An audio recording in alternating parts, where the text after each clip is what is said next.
and it's very, very important. Pay attention. Yeah. Just like when you work a job, your boss Yeah. gives you a delegation you have to take to accomplish. You got to pay attention. Not that you're not going to make any mistakes. Okay. That's experience. Ask questions with logic or to clarify. Point out a contradiction. A work plan and a follow-up. So I tell the guys in the whole guard, I'm going to open up a whole guard for a bunch of homosexuals. And the first technique is going to be not pay attention, but penetration.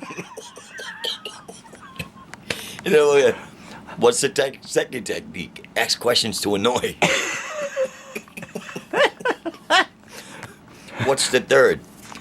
Point out shit stains and blood stains in their underwear. Oh, how horrible. Yeah, Now you were telling me about they point you out and they say maricon and you catch them pointing at you. They say, are you?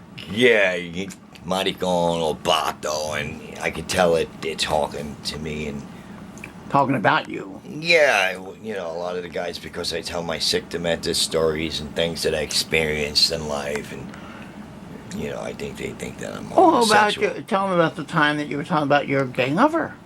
Oh yeah, I was like, you know what? I really miss lusting my gay lover, and they're like, well, we told you this guy, and I was like, yeah, she was definitely gay, and yes, and she slept with women, and the key word is she, a mongoloid, So anyway, Do they get that?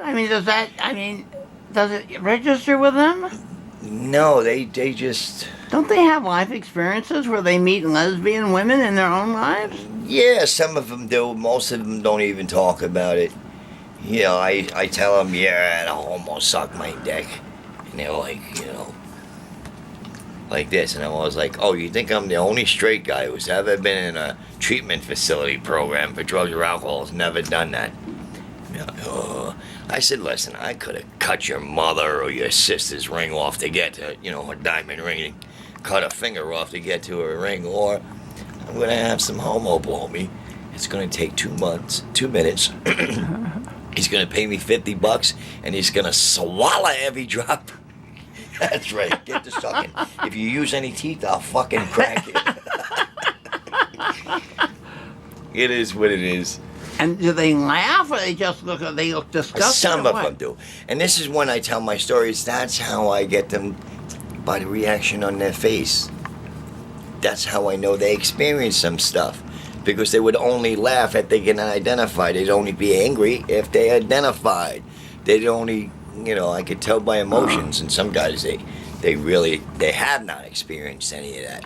Or maybe somebody approached them, but they would never go there under any circumstance. They probably would And these are the same. get a firearm and go into a grocery store And and they pull would an armed talk about robbery that. They would rather talk- have a homo blow 'em. They would talk about those. Do they ever put it in that whatever. way? Do they ever actually make those equivalencies, or they just simply say, "I would never go with that guy for money," but oh yeah, I got listen, hard up for drugs, so I and then I went and go stuck like up a grocery store. It got me in trouble. Then I throw some different situations at him. Can a human being be bought? Does a human being have a price? Yeah, you do. Honest and sincere.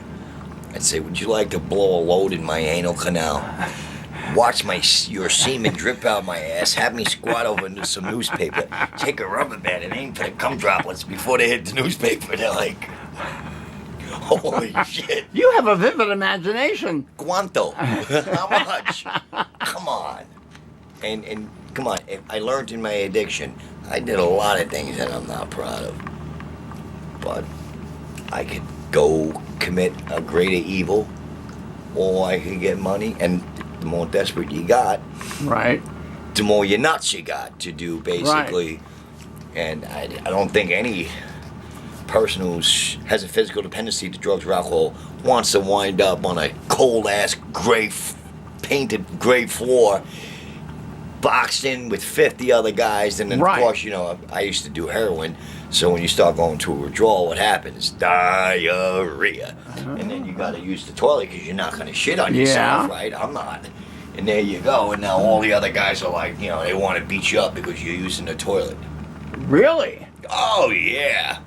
You violating. That's violating in a jail cell because because you got to go to the bathroom and they got to smell it. Well, first of all, it should be illegal to pack 50 guys in a cell that's about the size of this rug. But actually, they got themselves there by using drugs and committing crimes. That got them picked up. And it's just, to me, it's about being honest and sincere, and talking about, that big fucking onion of guilt and shame that you got to peel away to get to the core. Core of the shit that keeps you up at night. Yeah. A lot of times I was in therapy once and someone started to cry, and my director stopped the therapy right away. Why? Because they have a problem with another grown man crying. To me, I think it's something beautiful.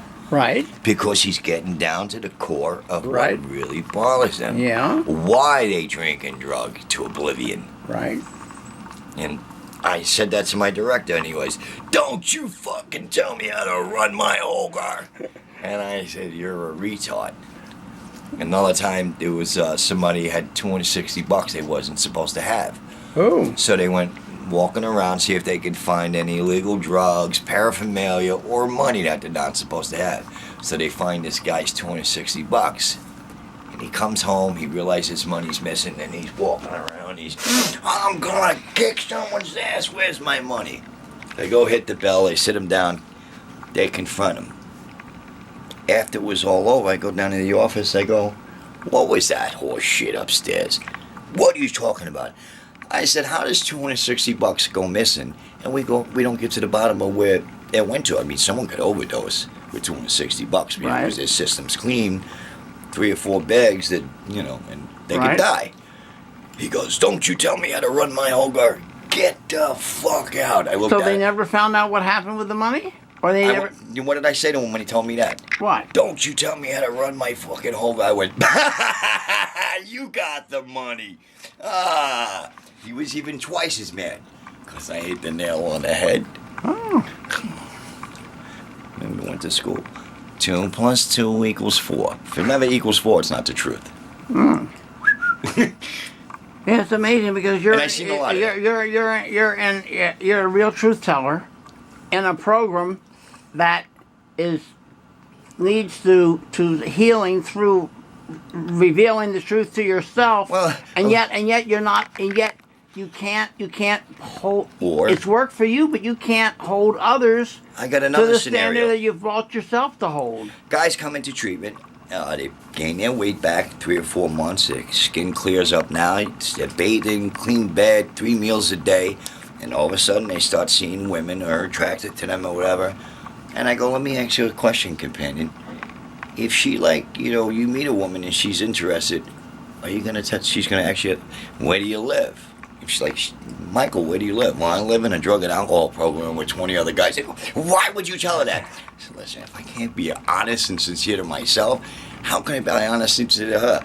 I'd rather it not happen in the beginning or have all this love, right? Fail and have a broken heart and she feels upset because I deceived her in some kind of way.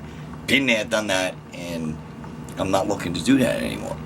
So if she can accept it, and I'm not necessarily looking to volunteer information, but if she asks me, I have to be honest and sincere.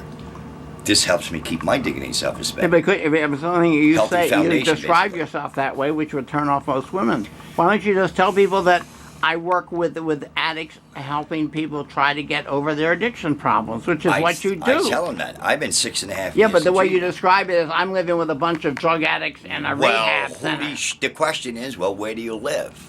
Or who do you live with? Okay. Are you married? Actually, I live in a facility with 20 other guys. I share a room with 6 other guys.